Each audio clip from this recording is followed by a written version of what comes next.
Good morning, good afternoon, good evening, wherever you are on this Gooner planet of ours.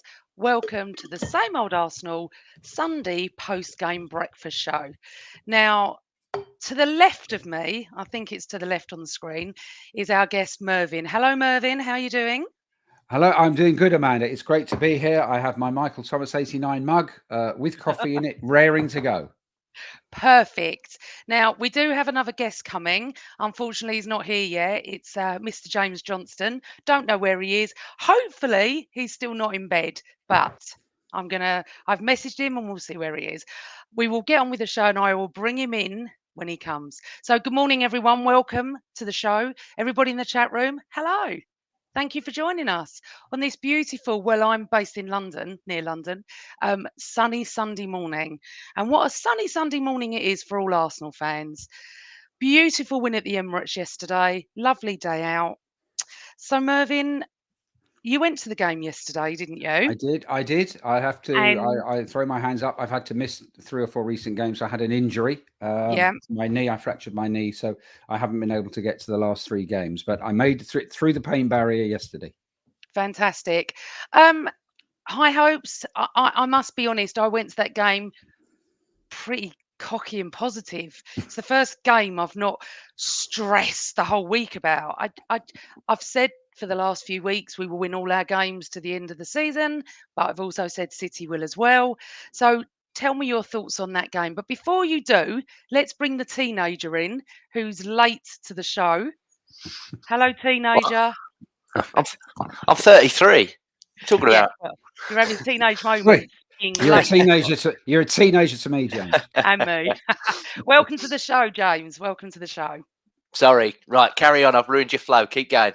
No, it's all That's right. okay. We were just talking about like it was the first time this week before a match that I wasn't plutzing, I wasn't stressed. I was a little bit cocky, confident because as I was just saying, I felt for weeks we're going to win all our games, but I felt City are as well. So I think that's where it comes in a little bit, James. But I was just saying to Mervyn, how did he feel? But also for everyone in the chat room, you will get a chance to ask us anything. If you can please put your questions in whenever, I'll star them and I'll ask the guests. You can ask us anything Arsenal. So go on, Mervyn. How did you feel about this show? I felt well. Firstly, as I've just explained, because I haven't been to the last 3, I was quite excited to get there. I I felt quite confident. I mean, like you, I think we will win our last 3. I mean, I know people are a bit concerned about Old Trafford. I'm not overly at the moment. And like you, I think that the problem is that City will win all theirs as well. But I felt, I know Bournemouth aren't, we're not talking Sheffield United or Luton, with no disrespect to those teams. Bournemouth under Iraola, they're a much stronger side. So I knew they would give us some problems. But I thought I thought it would probably be in the sunshine, a bit of a comfortable 2 or 3 win, and hopefully a few goals to keep City going into games knowing that not only have they got to win, they've got to keep scoring just in case. So yeah, I felt pretty relaxed about it. Lovely day though, wasn't it? I mean, lovely sunny. Everyone was buzzing. Ground was filled. We'll talk about that in a moment. James, you were at home watching, weren't you? Did you feel confident all week, or did you have any doubts? How did you No, feel? I thought that obviously, like you, I think we were going to win all our games, and then obviously it's where City are going to slip up. But at the same point, I would rather focus on what we're doing than what everyone else is doing. And I've looked at it, and I thought that it would to scalp them 3-0.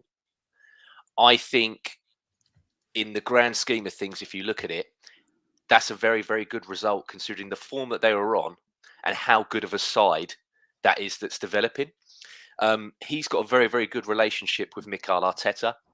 Bournemouth took a punt on this guy. If you remember, when they sacked Gary O'Neill, quite a lot of us were like, well, that's very harsh. He doesn't really deserve that. But a lot of their fans were saying, well, no, if you look at the football we played, and he kept us, just up by the skin of our teeth, really. We were quite lucky and fortunate in some of the games that we stayed up in. We want this change. And what he's implementing there and what he's doing, I think he's got quite a lot of players that necessarily aren't the players that he would sign himself or have himself. So I feel that in the next couple of seasons, keep an eye on them, because I think they'll grow. If he stays, they'll grow, because one, it's a lovely area to live in if you've ever been down there. It's a lovely place to go.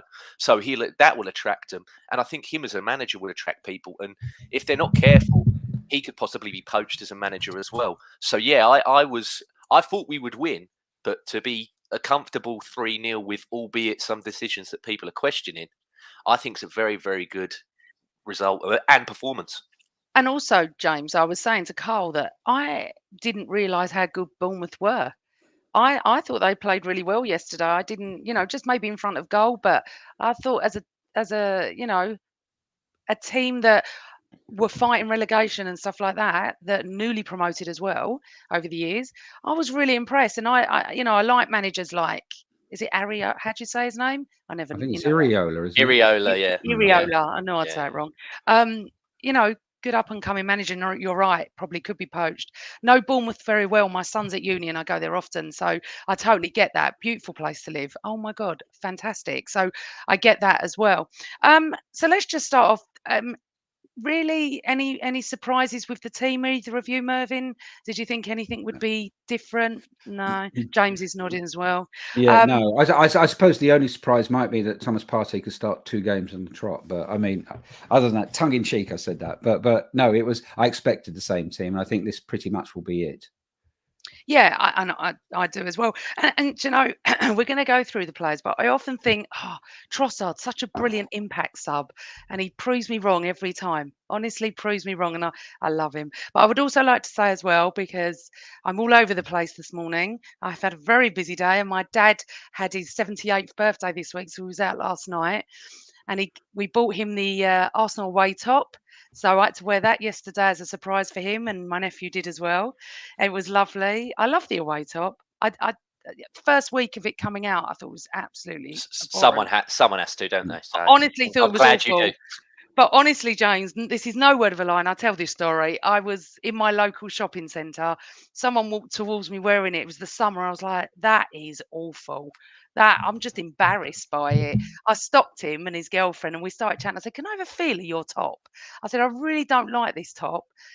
And as I felt it, I think they thought I was a bit loony, but since then Yeah, I would have as we've well. Yeah. communicated. He said, "No, I love it." And I thought, "Do you know what? I started to like it as I was talking to him, and the material was really good." But anyway, my dad loved it. And so this is why I'm all over the place. And hence why I'm going back to what I was just about to say. We are sponsored by Ruth Beckart. She is incredible. Her drawings, I think they just get better every day. Please go and check her out. ruthbeckart.com. She's also got an Etsy shop. She's also very big on Twitter and Facebook. Some of her stuff is incredible. If you want any Arsenal drawings, Islington, Hackney, or London, she's the woman to go and see. Trust me. So I just wanted to get that in. Sorry. I just wanted to talk about the beginning of the game. For some reason, Arsenal mentioned as we walked past that you had to show your tickets. Now, I don't know what that was all about, Mervyn. I've never had to show my ticket. Everyone did, not only me. No idea. So when we got in and the game was, the build up was coming, it looked empty.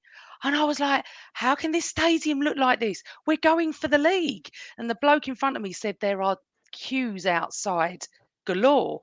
I was like, panic over, because as within a minute or so, a few minutes, teams come out, the stadium's filled. But I just want to touch on the atmosphere yesterday. I thought it was absolutely rocking. I thought there were maybe some periods of the game, maybe towards the fact that after 40 minutes we hadn't scored and it was a little bit quieter. You can't expect fans to sing for a solid 40 minutes. I know some of the European sides do, Mervyn. Yeah, But yeah. what did you think of the atmosphere? Say first half, yes, and then we'll get into the game. I thought it was great. I mean, I think it's been building up pretty much since Mikel Arteta came, but obviously over the last two to three seasons in particular.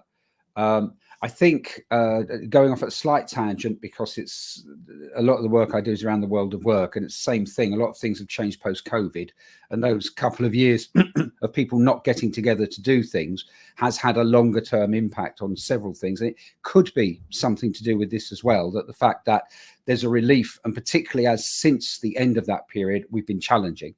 I think there's a fantastic buzz. I mean, so many people I know who kind of Arsenal supporters, but maybe don't go very often, are like desperate to go and get tickets. And how can they get tickets? Kind of go on the waiting list.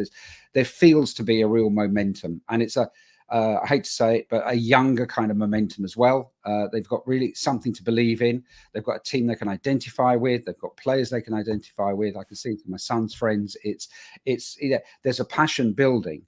And I sat in two different parts of my area yesterday for because of my knee, and it was the same in both. I mean, I'm used to where I normally sit, but I went to a different block, and it was just the same, if not more energized there. Everybody wants to win. Yeah, they do. And I met some friends, and actually some were in the chat room beforehand. And I went to Block 8 on the concourse, and obviously that's not my area. And it's just buzzing everywhere you go. Everyone's singing, everyone's happy. I think we're just, and I put a tweet out this morning about this, which we'll go into later. But it's just this season I've loved. Absolutely, whatever happens, the minute the final whistle goes against Everton, I have loved this season, and I feel like we're winners, James. Where last season we were all on tenterhooks, we didn't expect to be there, injury after injury, you know, Rob Holding, the situation we were in with the defence, different injuries, part of everybody wasn't great. We were so stressed last year because we just knew that was possibility we were going to falter. But James, this season has just been different, isn't it? Yeah, and I mean, coming across as someone obviously that wasn't there, I watched it on the television. It sounded great to me. Yeah. And you know what, as well, I think you and Mervyn make a great point there, that when you're watching all these shots and this keeper's making save after save after save, you tend to want to be like, like biting. Where is this is this West Ham again, where we've had all these, 30 odd shots and it's not going in? What's happening? And this is what I love and appreciate about this side, but also about the fan base at the moment. Last year, they had it in their hand as players and they let it slip. Okay, there was 2 injuries in a game in the Europa League, which completely changed. When you put Rob Holding in there, as much as I appreciate everything he did and everything that happened as a club, we had to that changed the complete game plan of the team, that they had to revert to about 10 to 15 yards back from how they normally play that high, which is what got us to 30 games. For 30 games of last season, we were the best team in England. Yeah. And then that completely altered everything else. And that's what happened. But this lot now, they're determined to take it all the way. They had it last year, they let it slip, and they're determined not to let it slip again. And I feel that as fans, we can see that and we appreciate that. Because it's like, right, just as much as we're all serious as fans, you're very, very serious as players.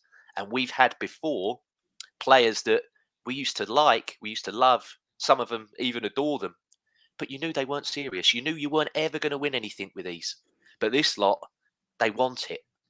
And we want it.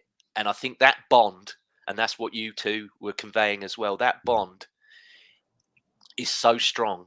And I think that's what's helping us get over the line as well. And if they don't make it, Amanda, like you said, at least take them all the way. I don't want City to win it before the last day. Yeah. Can we just, that's the thing for me. So, James, we are top, but by 2:00 next Saturday, you possibly won't be. And that will be the time where we may not be top again, because then we'll play United Sunday and then we'll go top again. Please God. But then they play Spurs and then obviously West Ham. So we will be top possibly by next Sunday evening, but not by the next Saturday. I always feel the pressure. I love playing first. Unfortunately, City are like a machine, which we will go into shortly, and nothing seems to faze them at the moment. But Mervyn, let's get into the game because we want to talk about everything else. keeping the pressure on is absolutely vital. Yeah. Merv? Yep. Oh, without doubt, yes. It's absolutely vital, and that is what we're doing, and that's what we didn't do last year. And the Saliba injury, as James was alluding to, has cost us dearly. They didn't believe it. No one believed in them. But because now I think people are taking note, apart from Arsenal fans, that there's a possibility, that Arsenal could actually win this. And I've been saying this for weeks. I do not understand any fans in this football fans in this country, apart from say Spurs, City, or Chelsea, that do not want us to win this. I do not understand why anyone would want City to win. I've never hated City as a club. I've got loads of City mates. They've never been relevant until obviously the machine came in and whatever happened.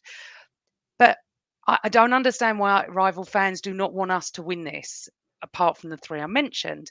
However, we are where we are, and we all we can do is win our game. So yesterday, give me your take on the first half, just up to the penalty. Me, yes. Yeah. I thought that, I mean, we started off with energy. We were the first 4 or 5 minutes. We were passing and pinging it around the box and stuff. I did. We started with an intensity at a kind of tempo we don't normally start games, and I think that there is more. Just going back to something you were saying before, I think the expectation is greater this season, partially because last season we weren't really expecting to be there. We thought, beginning of last season, we thought if we're comfortable top four and we win some of our big games, that would be progress. But we actually were challenging for the league. And this season, it's a 2-horse race. And we are part of that, and everybody wants it. It's 20 years, and I think there's some of that. It's 20 years since the Invincibles. It would be a great thing to do it again 20 years on.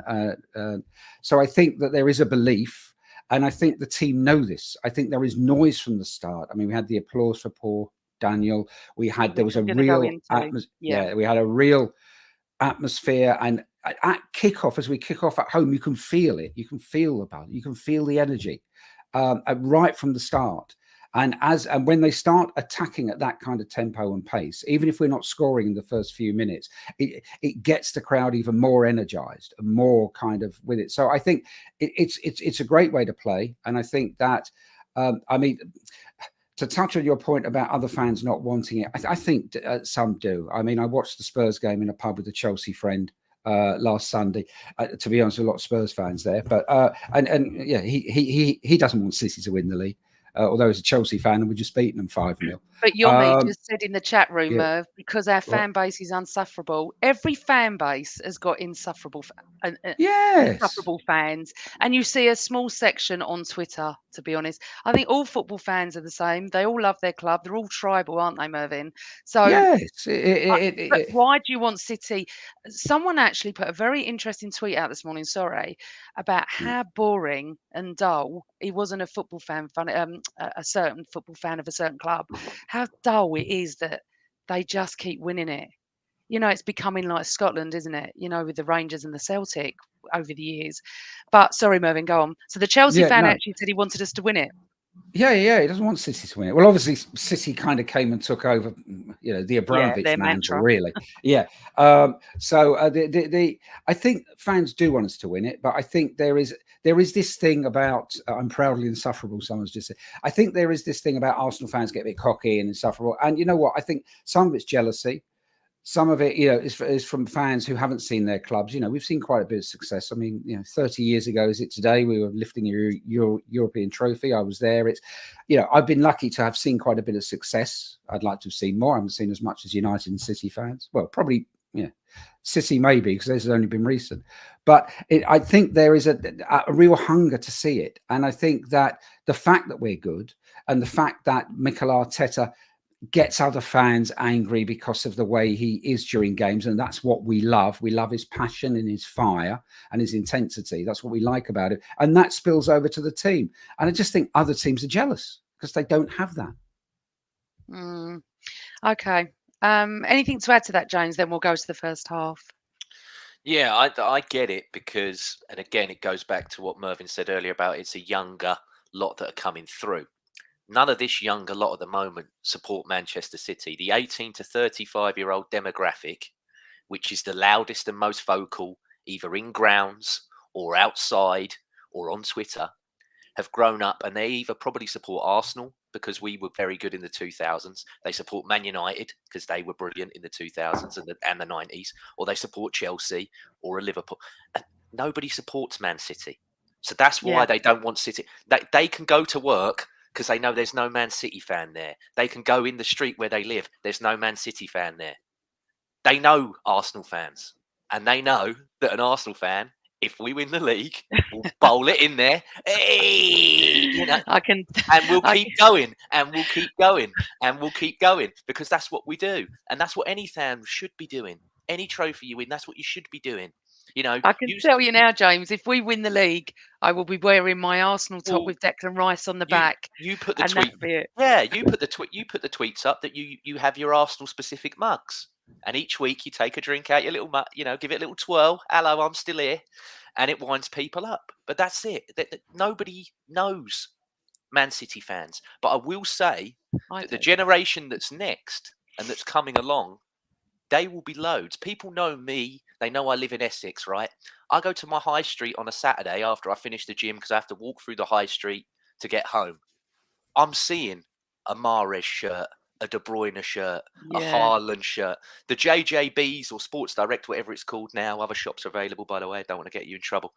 The mannequin at the front has the Man City shirt. That would have never have happened in that. You'd never have had a Man City shirt at the front of the shop, but that's what's coming. And so this is the problem. Sorry, People, James. Yeah. Can I just say, because obviously I'm a lot older than you. Mm-hmm. So when I was growing up, generally where I grew up, as you know, I'm not far from you. Arsenal, Tottenham, West Ham, occasionally Liverpool, because Liverpool were massive in the 80s. But going into the 90s, United were everywhere. So you are so correct in what you're saying. I generally don't see a City fan round here, but I know a lot of City fans because I've got a lot of friends up there. But United used to laugh at them. United, they weren't even bothered by them. And growing up during the 80s and 90s, and Mervyn, you would know, Man City were a very small club, weren't they? They were like the small part of Manchester. It's listen, money talks. But sorry, Jones, don't want to interrupt you. The day we won the league against Everton with Tony Adams, would you believe it? City were relegated to the 3rd tier that day. Yeah, because they were just that sort of club, and I don't really want to be detrimental, but they're only where they are now. We know why. And that's the end of it. Liverpool and United were always the biggest clubs in my eyes in the world. Arsenal were never that big. When I was watching them in the 70s and the early 80s, grounds were half full. I used to have my legs over the chair in front. We used to do a slow hand clap. It wasn't fashionable to support Arsenal. That happened mid 80s when it started. George Graham changed it all. So clubs become fashionable, but clubs also, James, because of money. I mean, Chelsea were just the smart London club, weren't they? Because of the area. I actually didn't know any Chelsea fans personally, but they would have just been based in West London. They wouldn't have been all over. So, well, we know money talks, doesn't it? But anyway, James, talk to me about the first 40 minutes up to the penalty. Yeah. Very, very tense because I was worried that, what's happening here? When is this ball going to get in the back of the net? But we were playing some scintillating stuff. I mean, Martin Odegaard, I can't keep putting into words how special this guy is, especially when he's at full flow. Some of it was outstanding, and I'll give big, big love as well because I've come on here before and I've slated the guy, and this person's turnaround is nothing short of remarkable. Kai Havertz, he's doing things, Amanda, that a couple of months ago he would pass it backwards because he doesn't have that belief. Something in him where he's turned into this goal scoring player and this great link man, hold up player that drops in an 8 space but also goes into a 10 space and then he's up front and scoring. He's got a complete new lease of life, and the players around him are bouncing off him, vibing about and everything about that he's doing. And there was a moment in that first half where he was sort of out wide and he had Ben White on the overlap, but he also had Saka there. And I thought, oh, he's going to give the little easy pass to Saka, do a spin. He played this back heel to Ben White, and then Ben White cut in, and we nearly scored from it. But Ben White, sort of after the move, turned to him and was like, all right, Kai, I see it. Like, well, thank you for picking me out there, you know, because everyone thinks, oh, he's going to go for the little soft pass here. He's not going to. And I love it. I love watching it and seeing it in front of my eyes. It's a remarkable. I mean, if we go back to the Spurs game, the pass that he placed to Saka, he's not doing that a few months ago. No. He's not believing that he can hit that ball. It's superb. It's really. I don't know in the whole time that I've watched, which is obviously since 90, 95, 96, I don't think I've seen a player turn this quick in a season to go from what he was into what he is now. But do you think, James, playing devil's advocate, and I'll bring Mervyn onto this, that the Kai Havertz story, maybe that he just needed time. He's not, some players don't hit the ground running. Perez was like this. Oh, I remember Thierry Henry. I remember quite a few of them that we were sitting there going, okay, what have we bought here? You know, and I think that's why over the years, I never say a word about a player coming in. I sit there and say, let me give him a season. If he's not very good, then fine. If he's great, then everyone needs to eat their words. Now, I listen, I didn't know much about Kai Havertz, didn't understand why he was bought. I'm not going to sit here and go, I championed him from the beginning. I don't know many people that did. But Mervyn, do players not need time to bed in? And I mean, what I loved is the unity of our team, the unity of our fans. Mikel Arteta believed in him. He made us believe in him. He made us love him and surround him and just go, come on, Kai, you've got this. His first goal for us, wasn't it a penalty that we were 3-0 up or someone gave the ball? Yeah. I was there, actually. Oh, was you? So, and I remember that was the first time we heard that song, which is the best song on the planet. You know, it's just fantastic. But I think, and I want to just bring what Jobo just said in, hold on if I can get her comment up, that I think this is so true, that Kai Havertz has blossomed so much under Arteta, but he's also blossomed under all of us because we all wanted it to work. We didn't, you know, no one ever wants a player to come, do they, and not work, obviously. But Kai Havertz has, and I do agree, James, there has been a massive transformation. I'm not denying that. He has gone from zero to hero. I mean, in what, 8 months? Not even that. And I think, you know why, Mervyn? Because he started to believe what his manager and his team believed. Yeah, he's part of something as well, where there's passion. He's got a belief in the product, or not the product, but the project. He's come from Chelsea, where maybe he's come from a different environment, a different atmosphere, shall we say, a different culture. He's come into a culture where the players are united. They're a strong unit. The manager loves them and believes in them. Or the fans love them and believe in them. It's probably helped him. I think I was on your 1 in, 1 out, 1 bang show the night we put a bid in for him. And so that was the first thing we were discussing on that show. And I remember I said, I've never watched Chelsea play and looked at him and thought, I wish he played for Arsenal. But I'm glad he does now. I've referred a couple of times to people I sit with who are very negative about him. Even they love him now.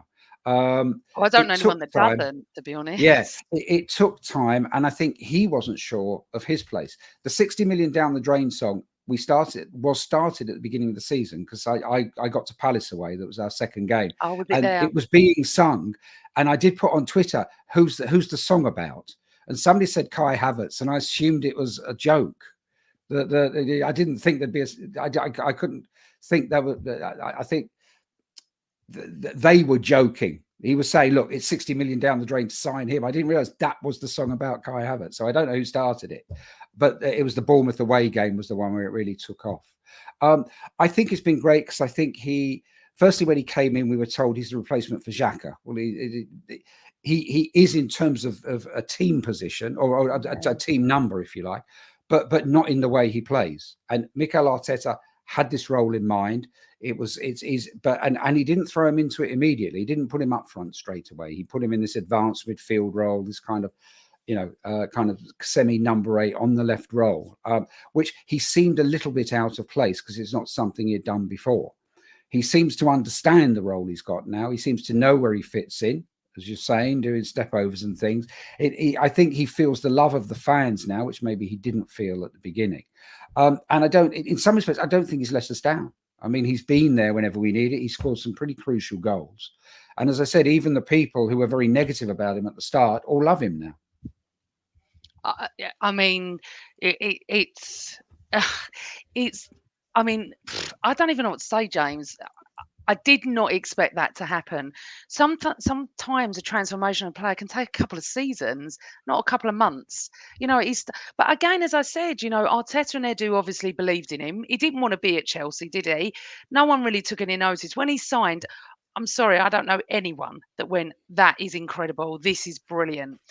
There may have been. Obviously, I don't know every Arsenal fan, but general consensus, wasn't it, James, that he's what have we done? What have we got here? Why have we spent 65 million on this player when we desperately need a striker or to put the ball in the back of the net? After what we went through last season, we expected Arteta to build on that to make this season a point where we could challenge for the title. And hey ho, look what he's done. He brought him in. He believed in him. And I said this before and I'll say it again. And I mentioned this to my manager this week. When a manager believes in you in any role you're in, you thrive. Yes, yeah. And you know what? It's funny because our very first game of the season was the Community Shield, right? That's what I say. And he played as the striker that day. And he did very, very well. And I thought to myself, you keep sticking him here and he's a problem. Because I could see how much he was annoying Man City even then. But we persisted with this experiment of playing him as this 8, and it didn't work, and it was hurting us. Yeah. And then we flipped a lid, and it started to hurt other sides. And he, like you said, the players believed in him. Manager always believed in him. He wouldn't have signed him. And then he started to believe in himself. And it's that consistency. Last season he had 4 managers.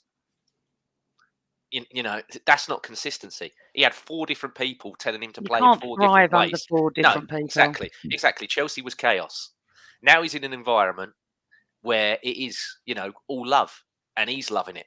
And like I said a minute ago, they're bouncing off him as much as he's bouncing with everything that he's doing. But the thing is, and this all goes back to, again, with Mikel Arteta and what I like about Mikel Arteta, when he signs somebody, he doesn't just sign them knowing that they can play in one specific place. If you look yesterday, Tomiyasu, where's he playing? Left back. When we signed him, we signed as a right back. Yesterday, where's Declan Rice playing? He's now playing as a left 8. Well, when he signed, he was a 6. So Trossard has played on the left-hand side. He's played up front, and he's also played in the left 8. And this is what Mikel Arteta, when he joined Arsenal, he was Everton's number 10.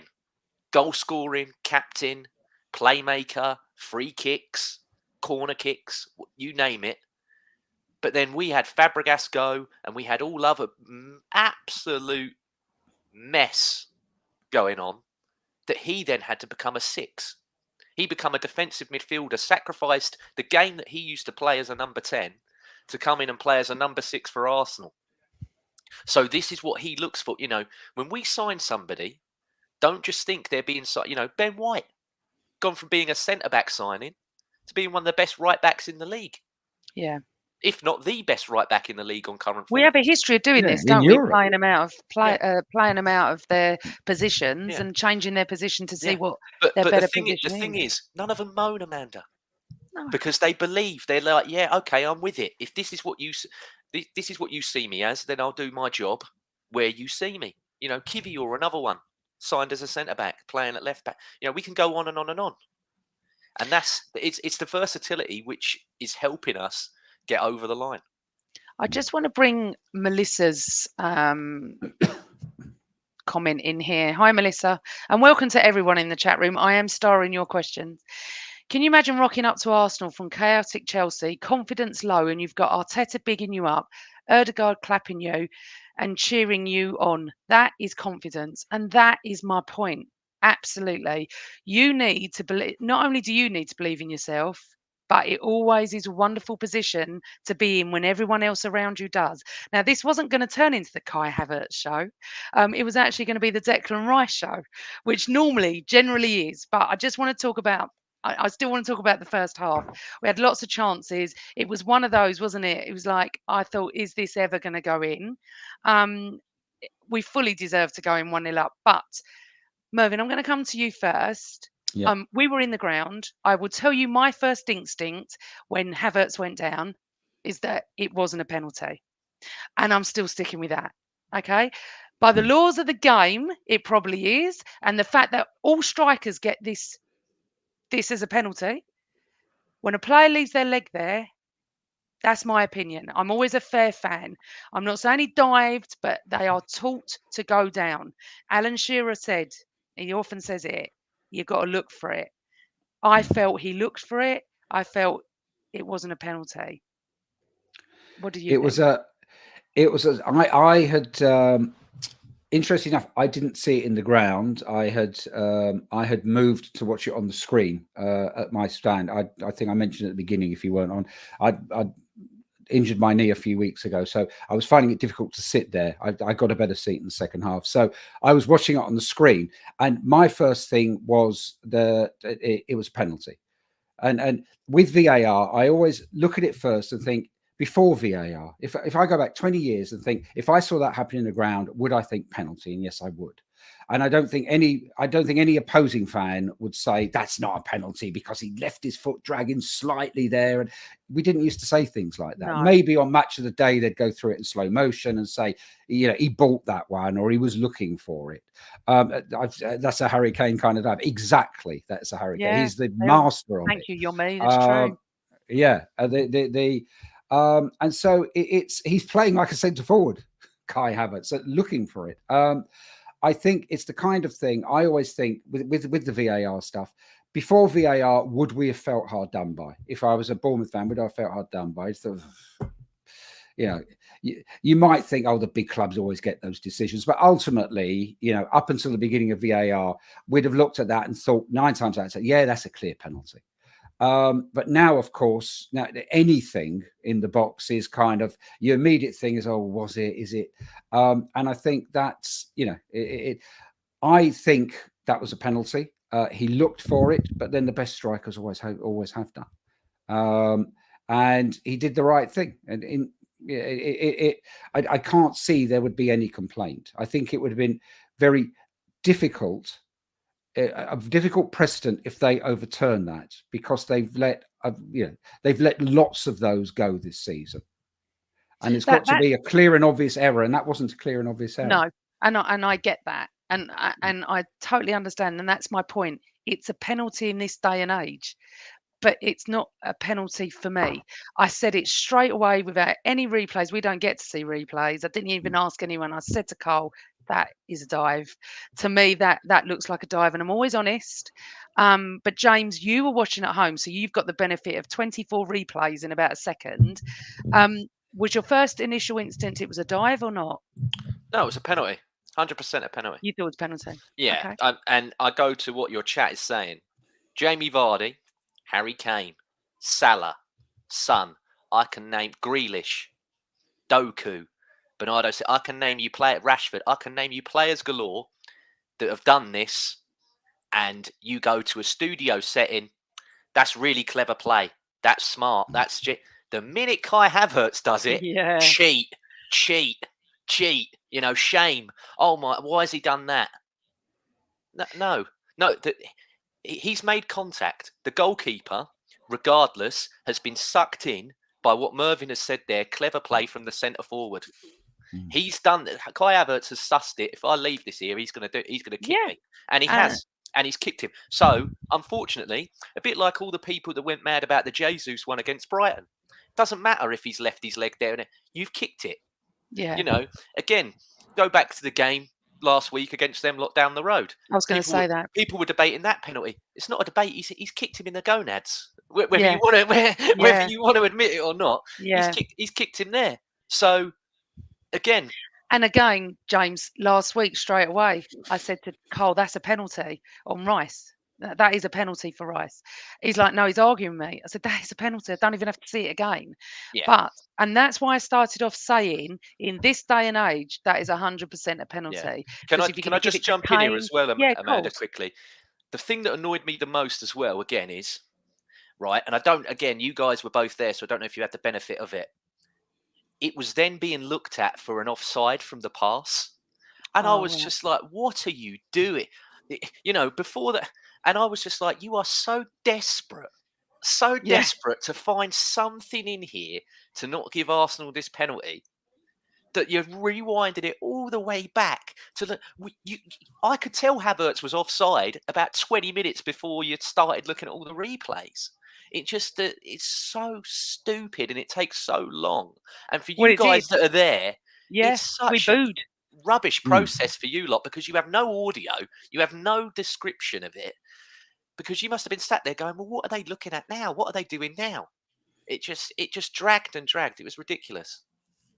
Um, it felt like 5 minutes, to be honest. And then the booing It started. Then was they long. said they were looking for an offside. It's like they find any reason. And I don't understand this media hate towards it. I just don't get it. You know, Harry Kane did that every other week in his life, dragged his foot, got penalties. It was never questioned, and this is not me saying this because I'm an Arsenal fan. It was never questioned. Anyone can do anything. What about Harry Kane's dangerous play? All of a sudden, Ben White touching a glove is dangerous play. We'll get on to Ben White in a moment. Yeah, But well, it was anyway, because so Kane was English and the English captain. You know, yeah, you look back in the day, the stuff Shearer used to get away with just because he was England yeah, captain. Vardy. No, I Kane get used to, that. yeah, you know, and you again, VAR's going through it with a fine tooth comb. Yet within 5 seconds, when Saka's leg gets slashed, we've all seen the picture of the cut and Yep, him pointing to the cut. Nah, yep. play on, jump, roll on. So the thing is with that, and I want to talk about the referee. So there was all this. I've had a lot of non-Arsenal fans tweet me and go, "What do you think of the referee today?"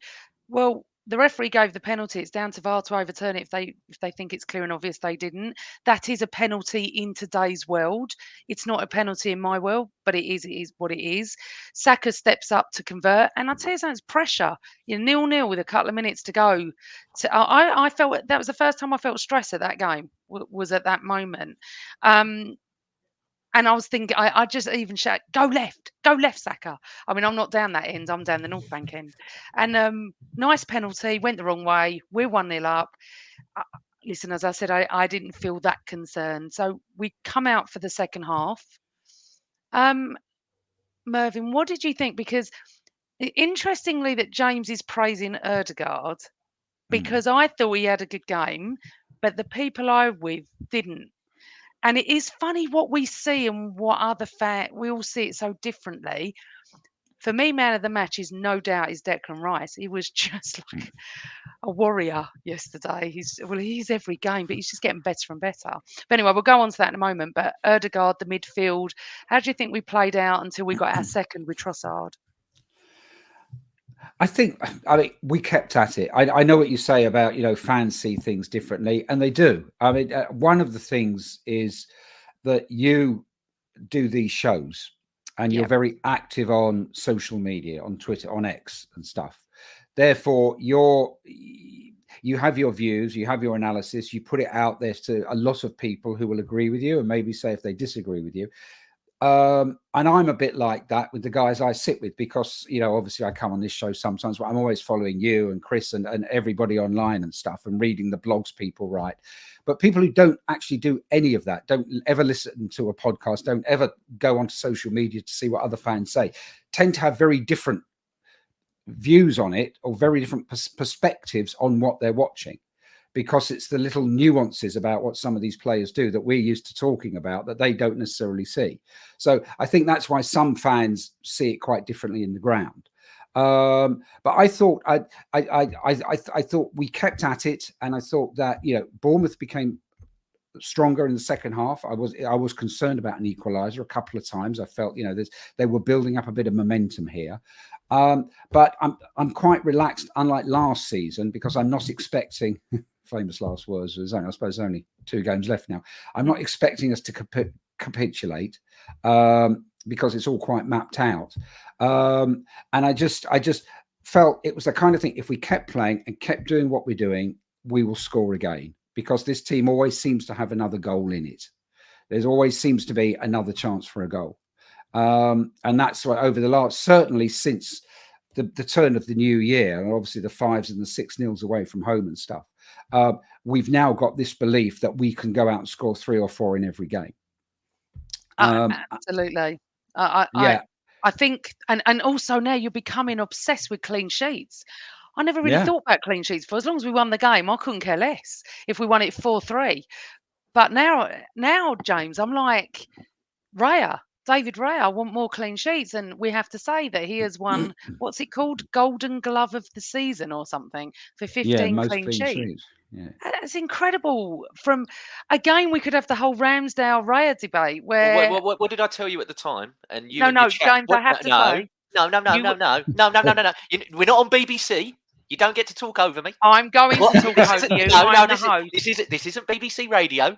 You can't come and chime in on me. I've got to talk about that as well. What did I tell you in your chat 100%. when we signed him? I said he's a better goalkeeper. Yes. We will keep more clean sheets and we finish. will play better. And James, was I right? Yes, I was. Yes. James, I was just about to say that. Stop chirping. I should have muted you. James Johnson came on this show very, very early on in the season when me, Chris and James all sat here and went, why has he done that? What's going on with Ramsdale? You and Carl were the only two that I could ever see explaining why, the small margins and what he's going to bring to us and everything. And I sat there and went, but Ramsdale is great. You know, I was like, for months I was like that. But I have to give you credit, Mr. Johnston. If you'd have let me speak, I was going to say that anyway. Yes, you knew straight away. You and Carl. Carl kept saying it to me. And I said, but Ramsdale's great. What is going on here? Again, what do I know? You can talk now, James. I'll allow you. Oh, thank you. Thank you very much. Yeah, no, he's a difference maker. The guy's a difference maker. But going on your original question about the midfield, first half and for periods of that second half, I thought Trossard was having a terrible game. A lot of people said that. And you know what? Rice first half as well. I thought I was like, you're not in this as much as what you normally are. But then second half, he switches. And again, Declan Rice, I remember it was only a few weeks back, Roy Keane was going, well, you're all lauding him up, but I don't see it. And he said, you know, up for £100 million in a position that I've played in, you need more goals and you need more assists. Well, since that time, he's in nearly double digits for both. So I'd like to hear what Roy Keane says about him now. He won't say anything, James, because you know what Roy Keane's like. He won't go back on that. Yeah. Well, I hope someone presses him on it, because I know Micah Richards jots stuff down to remind him at later times. So I wonder if that's something that he's put on his notebook for him a bit later on. But, you know, yeah, he second half become a man possessed at times. Yeah, it was like, and I haven't seen levels, and I don't like to make the comparison so quickly, but I haven't seen a midfielder do something like that since Patrick Vieira. I was going to say Patrick. It was frightening. I mean, someone put it in the chat earlier. I apologise. That run for his goal at, what was it, 93 minutes? Can we just go back to the Trossard goal and David Raya? Yeah, sorry. I want to talk about Rice, but we were just talking about Raya. So James came on this show, Mervyn, at the very beginning of the season, and has constantly said it when he wasn't even on the show. He was in the chat room about Raya for every week. Him and Carl used to say it. And I said, I don't get it. I don't know what he's doing to Ramsdale. I don't really understand all this. You know, I feel sad for Ramsdale. He's our number one. What's going on? And Johnston below kept constantly saying it. And then obviously as time's gone on, yes, and of course he made a mistake at Tottenham, but goalkeepers make mistakes. It just is what it is. Then no one's a robot or anything like that. But we can now see, can't we, Mervyn? We can. I mean, I like Ramsdale. When we signed Ramsdale, I was away on holiday, and funny enough, there was a Bournemouth fan there that I'd been talking to. I said, we just signed this Ramsdale. He said, he's fantastic. He's the best goalkeeper you've ever seen. He said, yes, we went down. That wasn't his fault. We just weren't ready for the Premier League. He said he saved so many goals every game. You won't believe how good he is. A bit like what Arsene Wenger said about Robin van Persie to Alex Ferguson. You won't believe how good he is. And so I had that, and I thought I enjoyed it. Yeah, I enjoyed watching him, and he had a great bond with the fans. And I, again, likewise, I didn't have James' insight. I didn't think when Raya came. I thought, what's the point? Yes, I know he was good against us, when he played for Brentford and stuff. But I didn't get it. But now, yes, I mean, certainly, I would say since the last couple of months or so, it's been quite apparent to me that he is an upgrade. Although having said that, the one game Ramsdale did play against Brentford, obviously he made a mistake, but that save he made from Tony was very few keepers would. And I think that's the problem Yin with and the yang. Ramsdale. You get a Yeah. spectacular save, but you're also going to get a mistake. And whereas with Raya, you also can get, you don't necessarily get the spectacular saves. You get very, very good saves constantly, and then the odd thing, because goalkeepers will always make the odd mistake, and of course whenever a goalkeeper makes a mistake, it's magnified. Yeah. And to be fair to Ramsdale, he hadn't played for months, and to come on against Brentford and the pressure was immense. So yeah, he messed up for that, but then he does that amazing save. So Raya, well done, and I'm assuming you'll be signed for us for next season and our number one.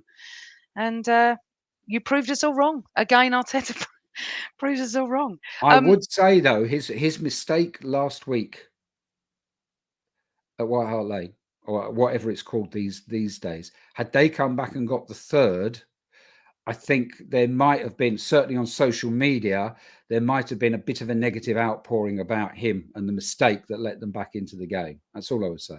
But this goes into why I said about him and his character, right? Yeah. If you look back earlier in the season, he makes a mistake versus Chelsea away.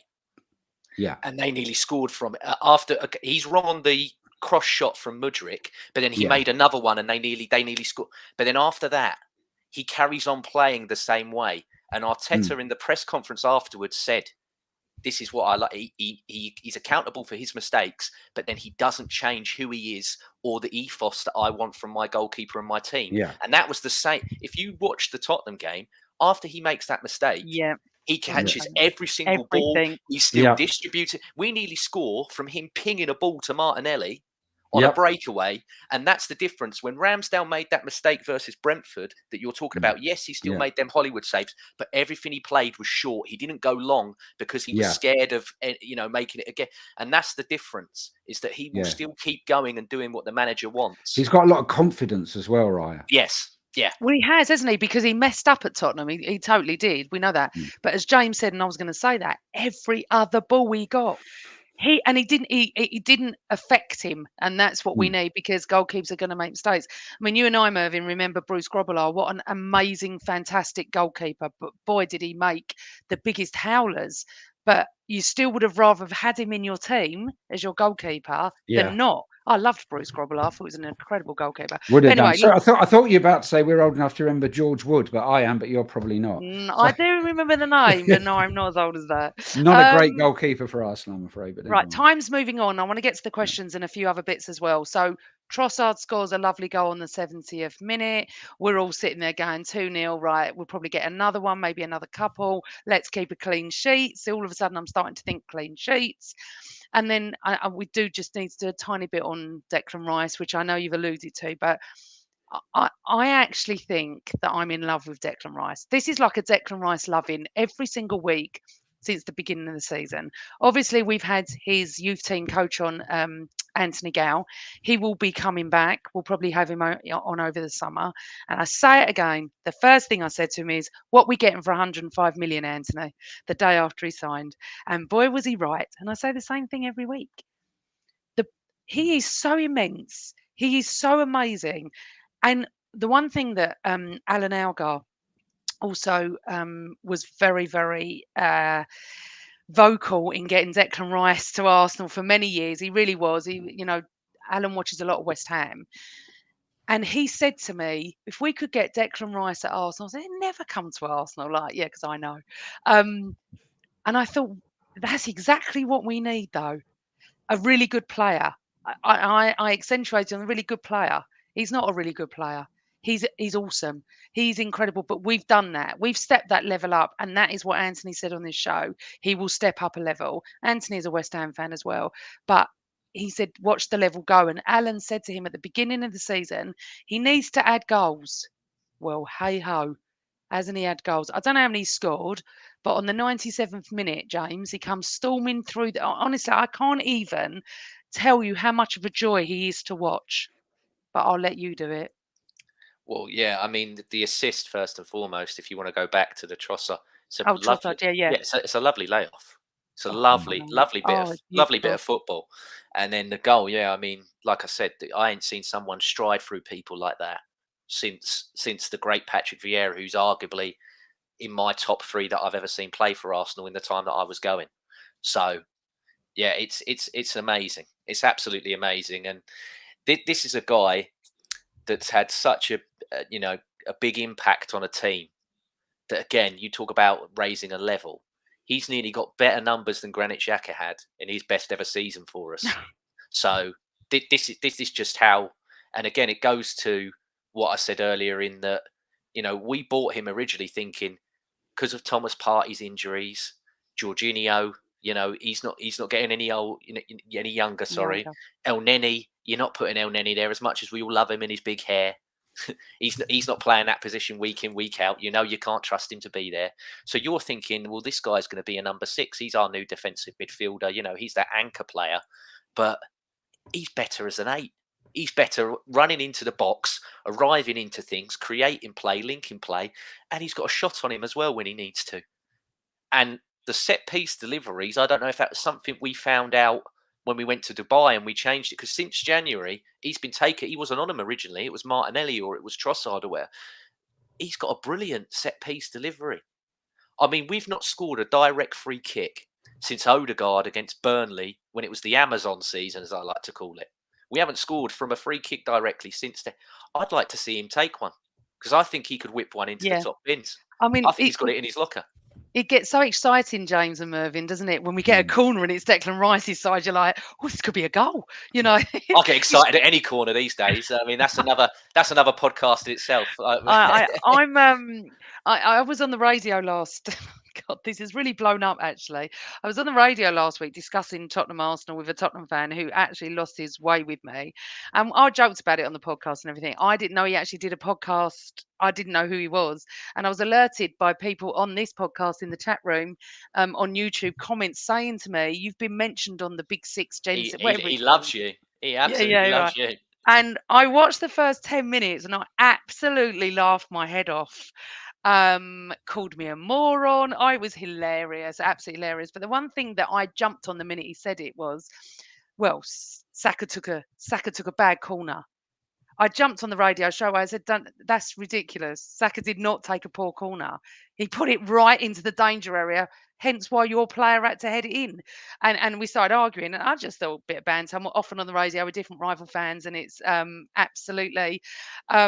So then I started getting tweeted by quite a few Tottenham fans, and it was quite funny, to be honest. And I said to them all, I'm happy to go on the show because it's like a 6 different fans, and there's an Arsenal fan on there. But no one's actually come back to me to say that they want me to come on. And he hasn't responded back to me, but he said he tweeted about me as well, which I didn't even realise until later on. So I tweeted him back. Hasn't come back to me yet. I do feel, and I said, delusional fans. However, from that moment, I don't know why I even gone on to that, but I just want to explain. I don't know why I've lost my train of thought, but just wanted to say about the corners. That was it. We're so excited on corners now. We've never been like this. Saka takes from there, Rice takes over there, and we're like, this is a possibility of a goal. And I knew that Ben White would be quiet on corners because of all the furor this week, apparently dark arts and everything. I mean, God knows how many other players in the Premier League do what he was doing, and yet again, it's always, as I say, always Arsenal. I love it. We have become relevant because the fume is real, as the kids say. It's so true, isn't it? Right. So I want to get to some questions, but I also would like to say City then played Wolves. I think we all sit there and have that tiny bit of hope at the beginning of the game. and then it goes straight away. And then I went out last night, and I didn't even watch. I had the WWE on, Amanda. I weren't bothering watching. Yeah. I ain't watching Man City. No, I watched them the last 3 matches and turned off after like 10 minutes. I'm not going to watch next weekend when they play Fulham. I'm not going to do it. But I said it, hands on heart, it's not reverse psychology. I truly believe they won't lose a point now, and I truly believe we'll beat Old Trafford and we'll beat United at Old Trafford, and we will beat Everton, and it will be 2 points behind them with possibly a better goal difference. And for me, it's been the most incredible season. But Mervyn, just going on to that, and obviously we'll be doing a couple of shows between now and then.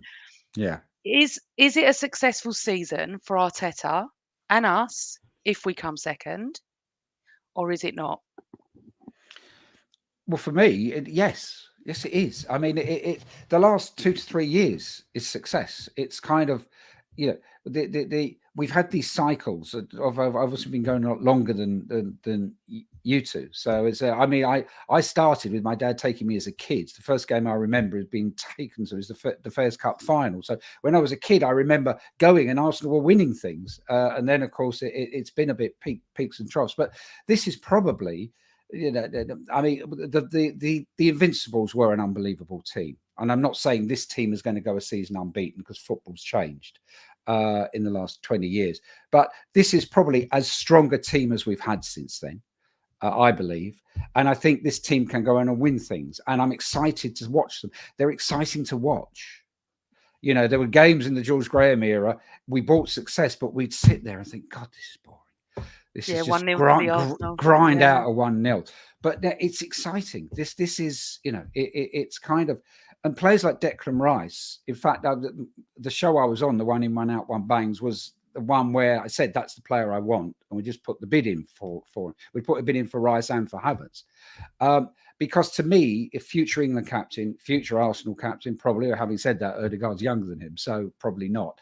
But he's a leader, and people look up to him. And he leads by example, and Arsenal have always been good when they've had those kind of leaders, like, going back to when I was a kid, like Frank McClintock, Tony Adams, Patrick Vieira, leaders who lead by example. And I think, Declan Rice is a leader who leads by example, as does Ødegaard in a very modern way, because it's to do with the skill and some of the turns and the twists and the things Ødegaard does. Is like, how did he do that? And so I think the pair of them in the middle are leading this team. And if it's not to be this season, it will be next season or the season after. I'm convinced of that.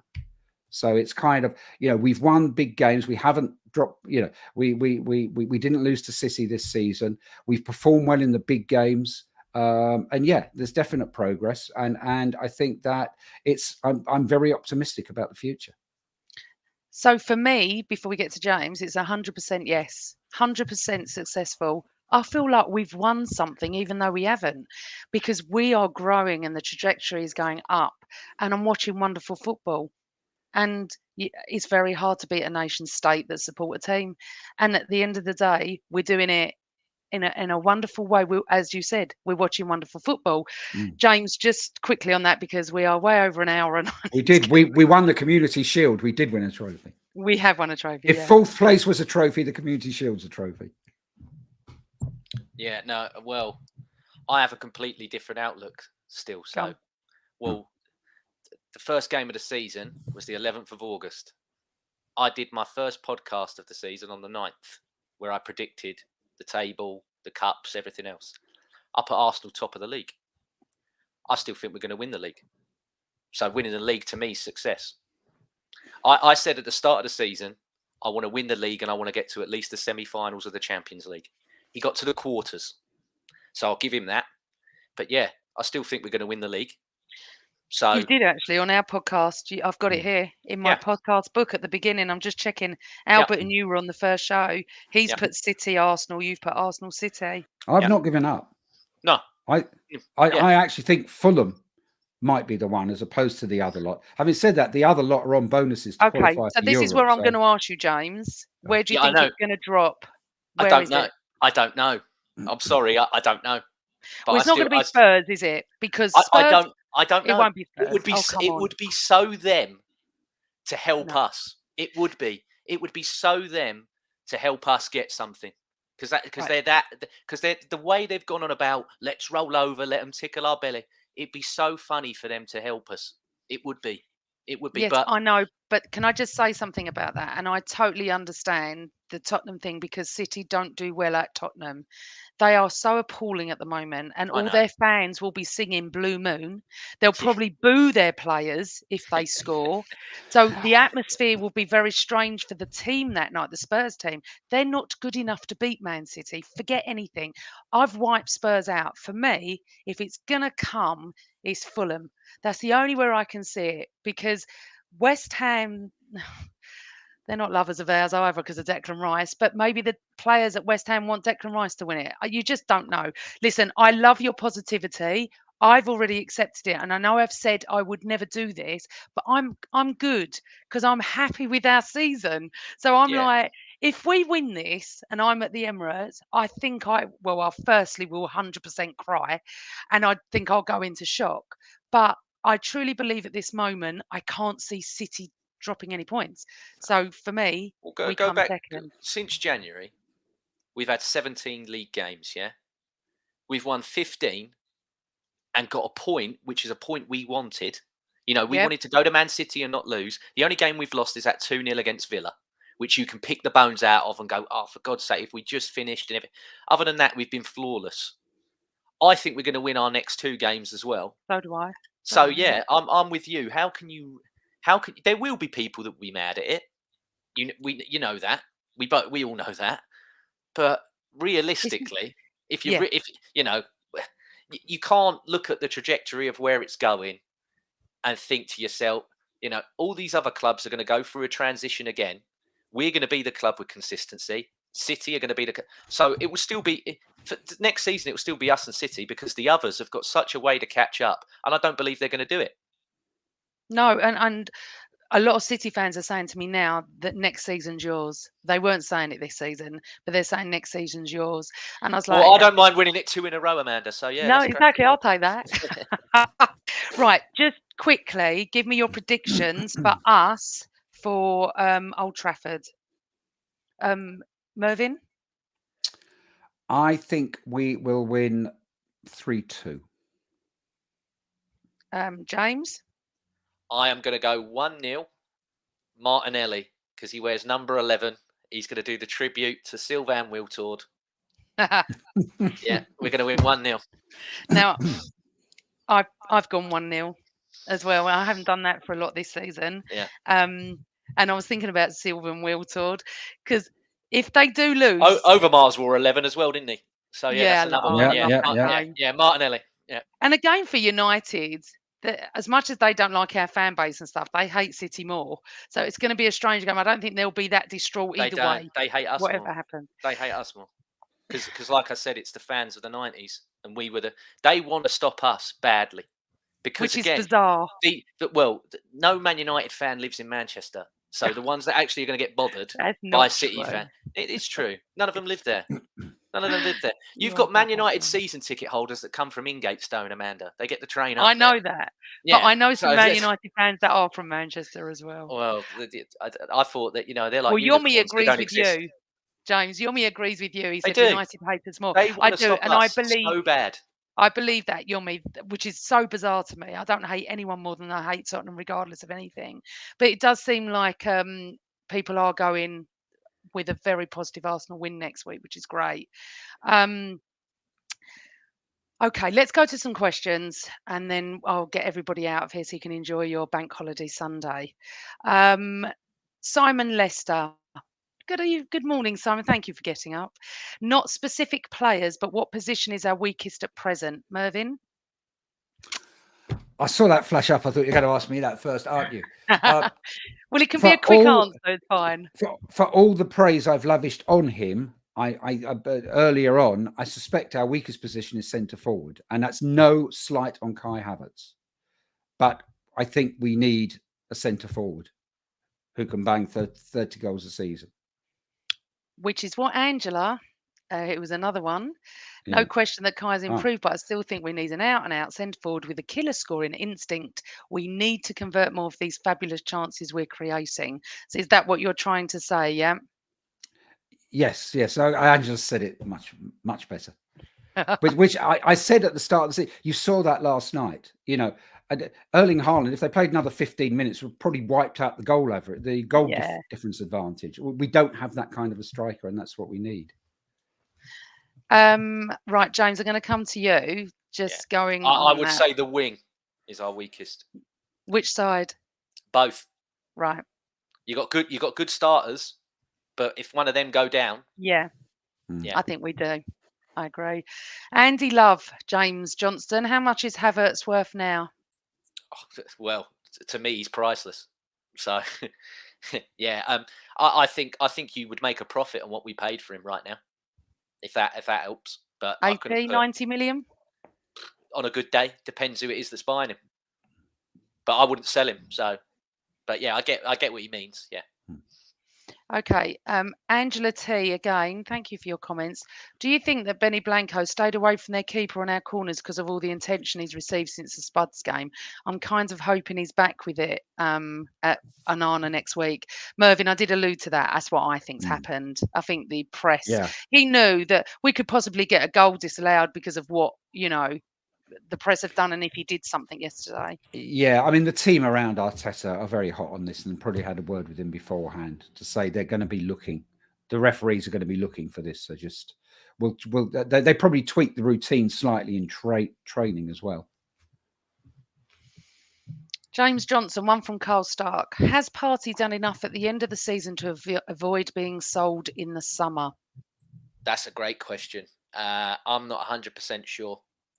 I think that we're still going to move on from him, personally, because again, he's not the youngest, and I think you can get somebody that has the same sort of mobility and the same sort of passing ability that he has, but they're not. There are times where Thomas Partey, even yesterday, I'm like, you're holding on to it that little bit too. You're just getting pressed that little bit. Yeah. And I think you'll find. I think the way that we are scouting wise now, we can find a player that's a lot more press resistant than him and a lot more mobile than him, and also don't have cheese strings for legs. So yeah. Okay, let's get some other questions. Question on paper. This is from Simon again. On paper, is the United fixture a tougher one than what the Spurs fixture was? Mervyn, yes or no? I don't think so. If we forget the history and forget kind of our awful record at Old Trafford. I mean, if we just looked at, if it wasn't Man United, but we were playing Wolves with the same record United have got this season, we wouldn't be that worried next week. So I think it's the history at Old Trafford that's concerning us at the moment, as opposed to the relative strengths of the two teams. James? Yeah, we need to play the team and not the occasion. There's too many times we go to Old Trafford and we play the occasion and not the team that's in front of us. They are bobbins, so treat them like they're bobbins, because we've played them when they're even worse than they are now, and we've lost. So yeah, just don't let it get into our heads. We got like we said earlier, can't let this slip. We've got a big job to do. Absolutely. And just something we just touched on, but I'm going to ask you, Mervyn, which of their remaining fixtures, if any, could City drop points in from Carl Stark? I was debating this in the cafe actually with people after the game. As I think Fulham have, well, against us this season, obviously, but also have performed well against the top teams this season, and they are that kind of team that can pull a surprise result, even if it's a draw. I think as well, can't underestimate the fact that whatever their fans want, the Spurs players and Ange Postecoglou have bonuses based on where they finish, if they qualify for Europe. And, if Villa lose today, Spurs get something at Liverpool, I doubt. They're still in with a chance of that. As long as they've got a chance of Europa League or Champions League, whatever the fans want, I think the players are going to play. They're not going to roll over for their own pride. And regardless of all that, they're not good enough. So it doesn't matter. Well, that's the other side. That is the other side. City. James, you don't really. You've answered that one before. Okay. Right. From Fiona, and this will be the last question. Who is Arsenal's player of the season? This is bloody tough. Martin Odegaard. It's easy. It's not tough at all. Oh, It's Martin really? Odegaard. That Yep. easy, you can say? Yep. Yeah. Easily. Easily. He's been man of the match in about, what, 13, 14 games? So, yeah, easily. It's Martin Odegaard easily. Mervyn.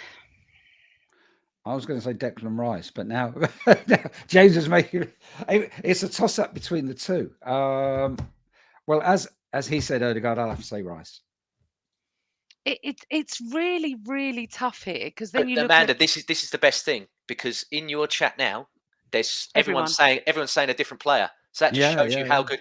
Years and years ago, we'd have answered. We'd have all said the Easy. same person. Yeah. Now there's that's the best thing. That's what I love, is everyone's got a different one. I'm with Angela. Toss up between Declan and Martin, but then I go Saka, but then I go Saliba and Gabriel. Then I think Ben White has been outstanding. And then you start to think, well, do you know what? I'm not saying Jorginho, but he was magnificent. All the games he came in for, he could be like little player of the year, if you know what I mean. It's just, it is, and you're right, James. It is wonderful. Look, Ben White, we're going to have a fight about this, but obviously on our end of season show, the boys are gallivanting today out on their bank holiday Sunday. But obviously James and Chris will be back, and we will do an end of season show. It has been absolutely fantastic to have you all in the chat room today. Please, can you press like, press subscribe? If you're listening in audio, press those star things and review us and everything. But before we go, and this is going to be very hard because it has upset me, I live very close to the young boy Daniel that was murdered this week, 10 minutes away. I'm actually on the Facebook group of that community anyway, as I'm around the corner. And what Arsenal and the fans did yesterday, and what they've done since that happened that awful morning, was just beautiful. And before the game, we had a minute's applause, and his picture was on the screen. I'm sure you've all seen that.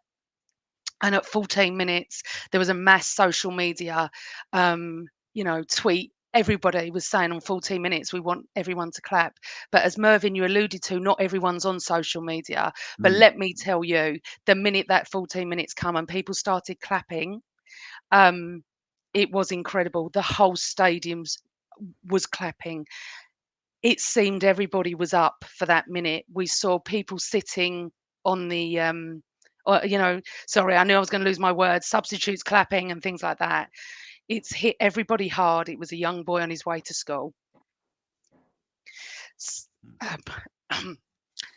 I just wanted to dedicate this show to him and his family. And his favourite player scored a penalty. That's the most lovely thing. You know, he adored Bukayo and Saka. They dedicated. Yeah. And a lot of the team have on their. I knew I was going to cry. A lot of the teams on. A lot of the players in the team dedicated, and rest in peace to Daniel. So from everyone at the Same Old Arsenal podcast, from Mervyn and James, from everyone in the chat room, may you rest in peace. It's the most awful thing. Anyway, try and enjoy your Sunday, everybody. Thank you for joining us. I'm sorry I'm tearful, but it's an every awful right situation. It's terrible. It's literally around the corner. And I wish you all well and your families well. Be safe, be well, and always Arsenal. This is for you, Daniel.